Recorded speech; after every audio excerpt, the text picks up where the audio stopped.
बांग्लादेश में छात्र नेता उस्मान हादी की हत्या को लेकर बवाल जारी। ढाका में इनकलाब मंच ने न्याय की मांग की। आंदोलनकारियों ने अंतरिम सरकार को उखाड़ फेंकने की धमकी दी। कहा, कातिल नहीं पकड़े गए तो यूनुस को जाना होगा। उस्मान हादी के बाद बांग्लादेश में एक और नेता पर हमला। एनसीपी लीडर मोतालेब सिकदार के सिर में मारी गई गोली, अस्पताल में भर्ती।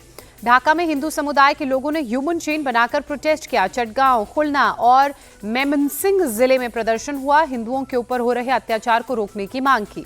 ढाका में दीपू दास पर हुए हमले का नया वीडियो सामने आया। भीड़ ने फैक्ट्री से खींचकर दीपू को निकाला। कट्टरपंथियों की भीड़ ने दीपू की बेरहमी से हत्या की। भारत के एक्शन से बौखलाया बांग्लादेश। भारत में बांग्लादेशी हाई कमीशन ने कॉन्सुलर और वीजा सेवाओं को अस्थायी रूप से निलंबित किया।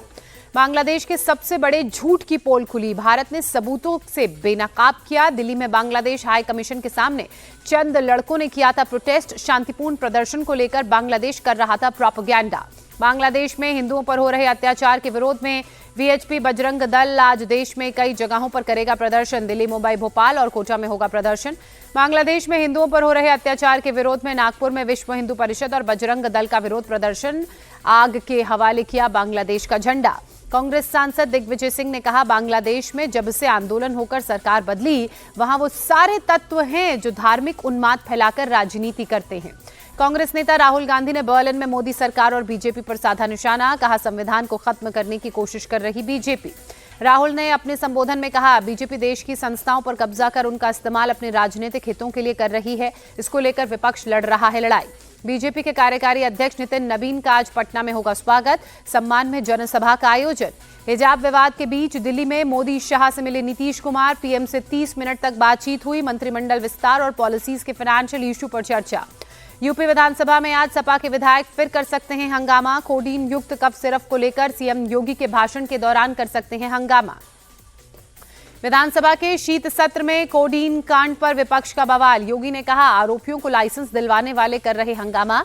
जहरीले सिरप से उत्तर प्रदेश में नहीं हुई एक भी मौत।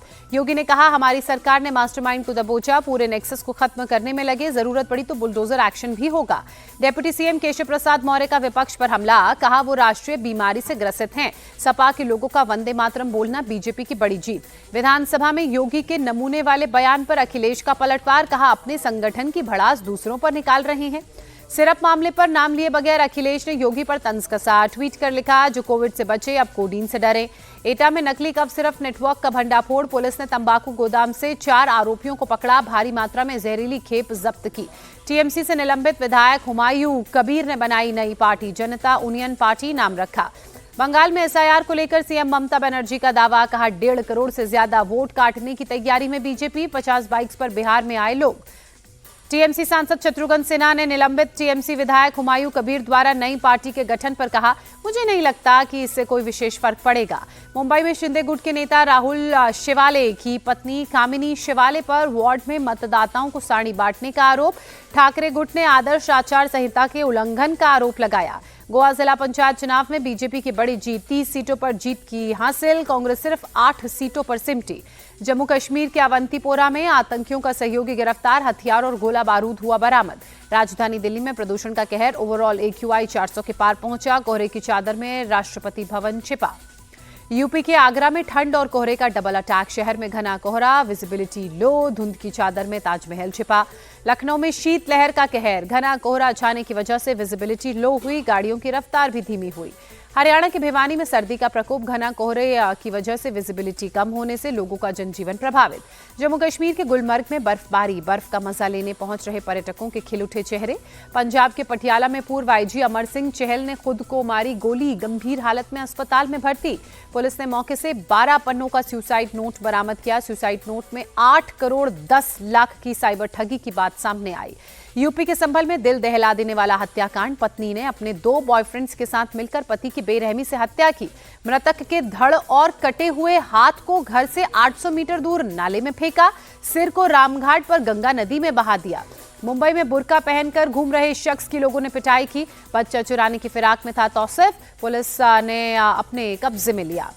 गुजरात के मेहसाना में पुलिस ने डिजिटल अरेस्ट किए गए एक बुजुर्ग को लाखों की ठगी से बचाया। फोन कॉल के दौरान ही पहुंची पुलिस। यूपी के मुरादाबाद में डिवाइडर से टकराए 2 ट्रक, घने कोहरे के चलते हादसा हुआ। हादसे में एक शख्स के घायल होने की जानकारी। लखनऊ में खतरनाक स्टंटबाजी का वीडियो वायरल। आधा दर्जन गाड़ियों से स्टंटबाजी करते दिखे लोग, वीडियो हुआ वायरल। राजधानी दिल्ली में फिर दिखा तेज रफ्तार का कहर। ऑडी ने ओखला इलाके में एक ट्रक समेत 3 गाड़ियों को टक्कर मारी।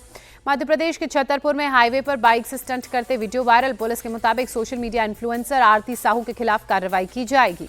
नागपुर में गारमेंट्स के गोदाम में भीषण आग लगी, लाखों का नुकसान। शॉर्ट सर्किट के कारण आग लगने की आशंका।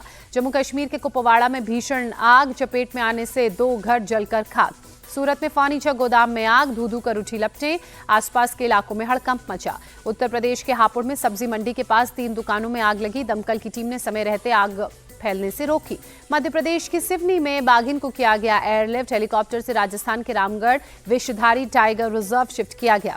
उत्तर प्रदेश के महोबा में आदमखोर लकड़बग्गे के पकड़े जाने पर लोगों ने राहत की सांस ली। वन विभाग की टीम ने पकड़ा। वुमेन क्रिकेट में भारत और श्रीलंका के बीच आज खेला जाएगा दूसरा T20 मुकाबला। विशाखापत्तनम में शाम 7 बजे शुरू होगा मैच।